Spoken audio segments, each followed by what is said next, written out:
All right. Hey guys, it's Amanda with My Life by Way. If you are so stay on with me, hold out to the 2 minute mark if you're coming in later. And that is you're coming in now. Let me know who you are and where you're from because it'd be kind of nice to know. Hi. How you doing, Tara?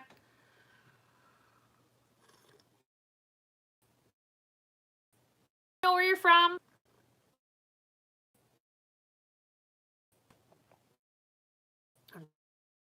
Florida.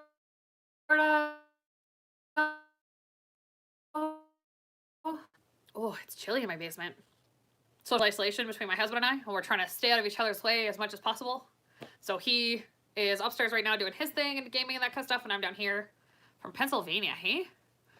But yeah, I'm just kind of hanging out down here so I'm not loud, obnoxious, and making him being super quiet in the other room and all that kind of jazz. So this is how we survive the lockdown around here. But if you guys want to see most of what we're doing during this lockdown, you can watch the video we did last week. It was kind of more of like what we're doing and how we kind of stay together without wanting to kill each other and all that kind of jazz. This week's going to be more like infertility geared and that kind of jazz. So, woohoo! All right. Okay, well, we're hitting the 2 minute mark, so I'm gonna get started. For those of you that don't know me, I'm Amanda. I'm a paramedic in the city that I live in, and I also suffer from infertility, which sucks. My husband and I have been married for 5.5 years. We've been trying for child for 4.5. We've done, I actually don't even know how many rounds of drugs anymore because I lost count around 14. I think that's where we stopped at, 14 or 15. And we did a round of IVF as well. And unfortunately, along the way, we've lost 3 pregnancies. So that kind of sucks a whole lot. A lot of divorces. And somebody just went off along it. Only would change up the timing, except that because we're on lockdown, I can't get to my doctor. So there's no drugs to make my ovaries do what they're supposed to do. So there's no getting pregnant for us. Not every time, which is frustrating.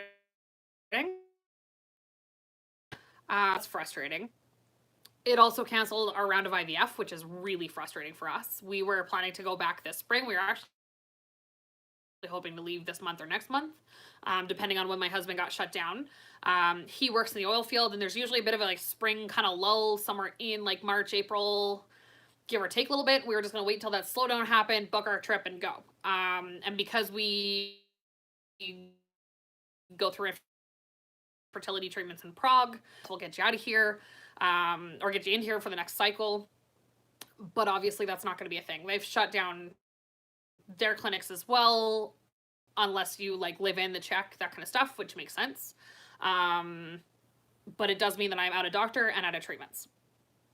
And there's a lot of other women like me that also suffer from infertility, and you may or may not even realize that they're in your community and your group of friends, because infertility is one of those things that we don't talk about enough. I'm loud, I'm obnoxious, and it's just a health condition. That's all it is.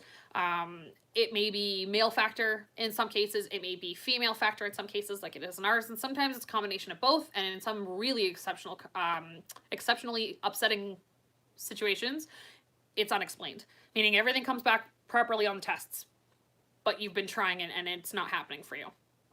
And we carry a lot of shame around it. And I did too for like the first little bit. And I was like, you know what? I'm not going to live like that. I don't want to do this all by myself with nobody there and nobody understanding what I'm going through. So you asked. I'll give you the full answer. Statistically speaking, first coming out of the States say 1 in 8 American couples suffer from infertility. The numbers in Canada are higher, or 1 in 6 couples. And I think some of that differentiation might be because it's free to get your diagnosis in Canada. So you can go see the doctors, you can see a fertility specialist as part of our healthcare. The treatments are not, but the testing is. So I'm one additional, like, instead of one diagnosis of actually being infertile. So that might be there. During just or take a vacation and it'll happen. that one hasn't been coming around a lot right now because it's been by itself. And we've been pregnant 3 times and lost 3. So it's not even a point of like just getting pregnant anymore. Now it's a point of getting pregnant and then managing to stay there. And I'm definitely not alone. So be really gentle when you're in your friends and your group of family, because there may be people suffering that are silent that won't talk about it because they just can't. When it comes to like things that you can say to be helpful to your friends that are suffering from infertility, first of all, don't give me a magical cure. Oh my goodness. The number of people that have come up to me and said like, hey, I sell this powder, or I had this friend that did XYZ, or they took this vitamins, or maybe you should juice some more, or there's this like fertility yoga stuff, or have you tried acupuncture? There's a million things that people have come up with that are cures for infertility. And trust me, the friends of yours that have looked, that are suffering from infertility, have looked through all of them. And they've gone through and picked out everything that's acceptable for them to try. And outside of the realm of like Western medicine treatments. So just be gentle. I don't need a cure. I'm not telling you because I need you to fix it. I'm telling you so you're aware. And while it's kind of frustrating that you can't come back with a way to fix things, because that's how we like to be, I like to fix problems for you, there's not a way that you can fix the infertility problem. The only thing that you can say as a friend who has somebody going through infertility, especially during this lockdown, is just, I'm sorry. I'm sorry your treatments got shut down, and I understand that you're frustrated right now, but don't go. They've been driving me crazy because, to be honest with you, the grass is always greener. I'd rather be in a house with 2 screaming kids right now instead of a house that's very, very quiet. Nobody in the house was...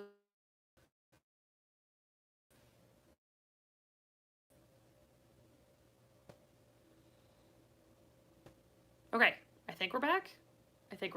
Sorry, my internet cut out for a second. But like I was saying, rather than trying to fix, it is an awful sentence. It's almost like,